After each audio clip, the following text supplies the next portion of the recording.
안녕하십니까? 8월 4일 화요일 인도네시아 헤드라인 시작합니다. 첫 번째 소식입니다. 인도네시아 코로나19 확진자가 총 11만 1,455명으로 늘어났으며 이 중 사망 5,236명, 완치 6만 8,975명으로 집계되어 4.7%의 치사율을 보이고 있습니다. 자카르타에서 사무실 집단 감염자 수가 대규모 사회적 제한 때보다 10배로 크게 급증하였습니다. 대규모 사회적 제한 기간 동안 43명에 불과했던 사무실 감염자 수가 완화 정책 실시 이후 90개의 사무실에서 459명으로 크게 늘어났습니다. 집단 감염은 민간과 국영기업, 사무실뿐만 아니라 정부 부처, 지역기관, 경찰서를 포함한 정부기관에서도 발병했습니다.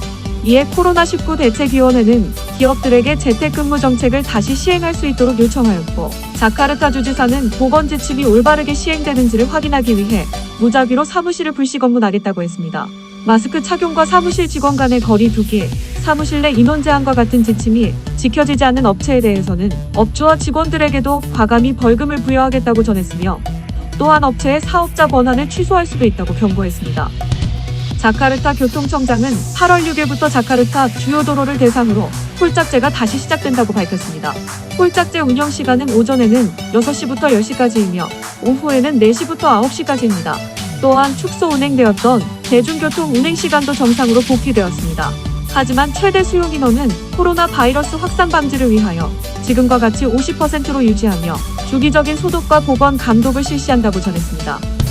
인도네시아 외교부 장관은 아랍에미리트와 외교 목적을 포함한 필수 비즈니스 출장을 촉진하기 위해 여행 통로 협정에 합의했다고 발표하였습니다.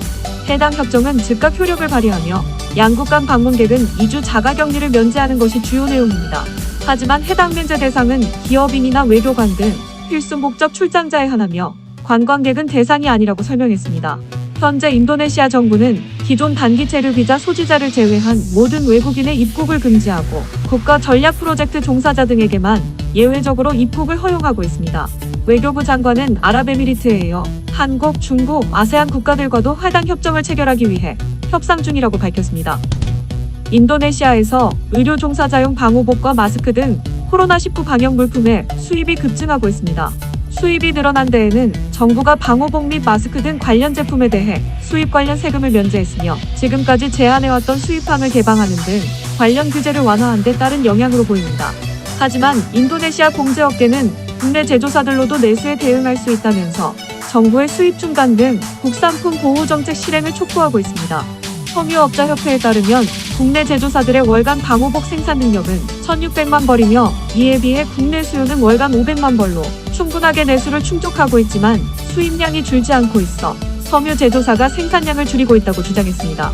또한 인도네시아 섬유전문연맹 회장은 정부에 대해 국내에서 생산 가능한 방호복의 수입 중단 및 수출 촉진을 위한 수출세 철폐 등을 요구했습니다. 다음 소식입니다. 지난 30일 우리나라 기업 한빛소프트는 인도네시아 퍼블리셔인 메가수스와 퍼즐 오디션 서비스 계약을 체결했다고 밝혔습니다. 메가수스는 올 하반기 중 퍼즐 오디션의 현지 서비스를 실시할 예정이라고 전했습니다. 퍼즐 오디션은 한빛소프트의 PC 온라인 게임 오디션의 캐릭터를 활용한 두 번째 모바일 게임입니다. 해당 게임은 같은 종류 블록 3개를 연결하는 퍼즐 게임 외에 오디션 특유의 음악과 댄스, 패션, 커뮤니티 배틀 등을 결합한 것이 특징입니다. 메가수스는 캐주얼 게임을 비롯해 다양한 장르의 게임을 성공적으로 운영해온 인도네시아 퍼블리셔입니다. 특히 PC 온라인 게임 오디션을 퍼블리싱하여 2007년도에 동시 접속자 10만 명을 달성한 바 있습니다.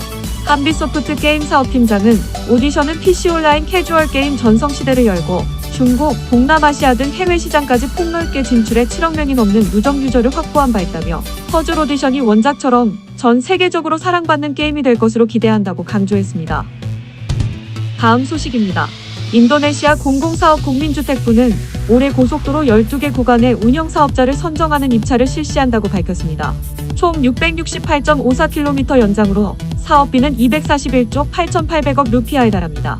이번 입찰 대상 고속도로 구간에는 서부 자바주 수방군에 건설 중인 빠띵반 신안구 접근도로도 포함됐습니다.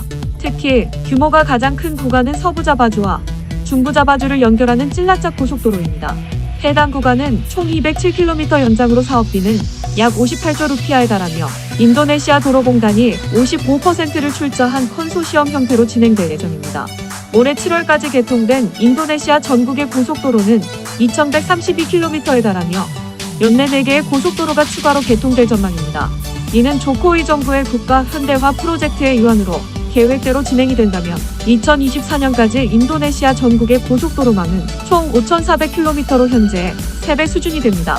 해당 프로젝트는 수마트라섬과 자바섬을 중심으로 동서남북을 잇는 도로망을 구축하여 물자의 원활한 공급은 물론 유통비용 절감과 비즈니스 및 고용 창출이 활성화될 것으로 기대되고 있습니다. 다음 소식입니다. 세계적인 관광지인 발리섬이 7월 31일부터 국내 관광객의 방문을 허용하였으며 9월 11일부터는 외국인 관광객의 방문을 허용한다고 밝혔습니다. 하지만 발리 주정부는 코로나19의 확산 방지를 위해 발리에 방문하려는 국내 관광객들에게 요구사항 5가지 목록을 규정하여 발표하였습니다. 해당 요구사항은 코로나19 음성 결과 증명서를 제출해야 하며 건강증명서 제출을 못할 경우 발리에 도착하자마자 코로나19 검사를 실시해야 합니다. 또한 출발 전에 관광 신청서를 작성하여 온라인으로 접수해야 하며 마스크 착용, 손 씻기, 대인 간 거리 유지 등 건강 프로토콜을 준수해야 합니다. 마지막으로 스마트폰에서 GPS를 활성화하여 동선을 파악할 수 있도록 해야 합니다. 이처럼 발리 주정부는 관광을 재개하려 하지만 인도네시아 정부는 관광 목적 비자나 무비자 발급 체계와 자가격리 면제 등 방안을 내놓지 않고 있습니다.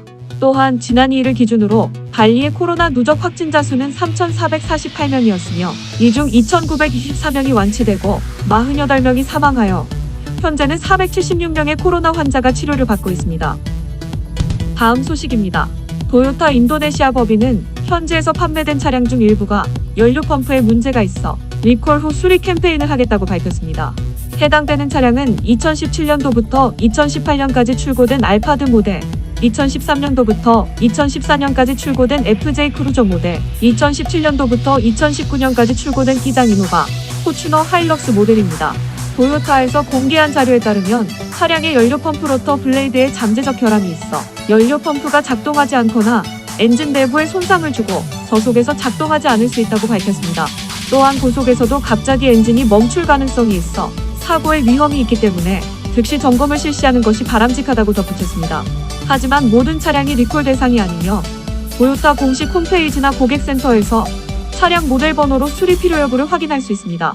도요타는 리콜 대상 차량은 총 36,841대로 추정된다고 밝혔습니다. 다음 소식입니다. 인도네시아 대형 방송사 FTV 소속 연예인인 바네사 엔젤이 성매매 사건으로 반달을 함봉해 한 호텔에서 경찰에게 연행되었습니다. 해당 연예인은 성매매 대가로 3천만 루피아를 받았으며 그중 절반은 현금으로 받은 것으로 알려졌습니다. 해당 사건 담당 조사관은 바네사 엔젤과 2명의 알선업자를 수감했을 뿐만 아니라 그들이 받은 수천만 루피아의 현금도 증거로 압수했다고 전했습니다. 앞서 7월 14일에 FTV 소속의 다른 연예인이 메단의 한 호텔에서 성매매 의혹을 받아 구속된 바 있습니다.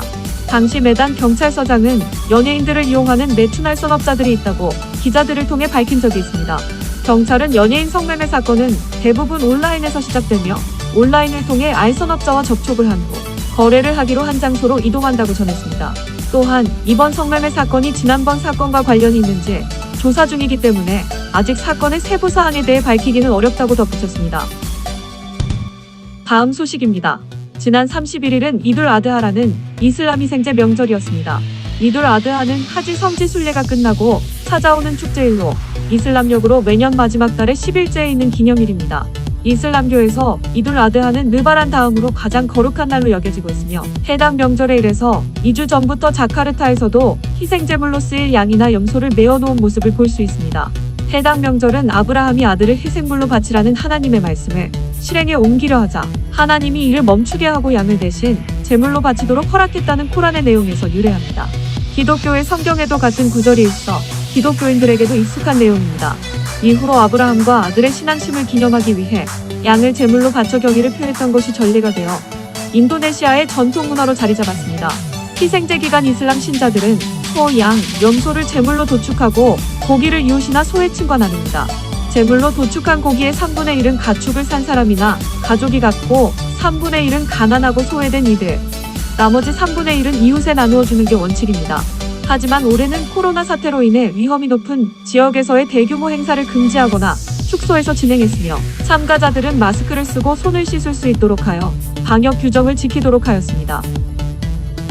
시청해주셔서 감사합니다. 다음 시간에 뵙겠습니다.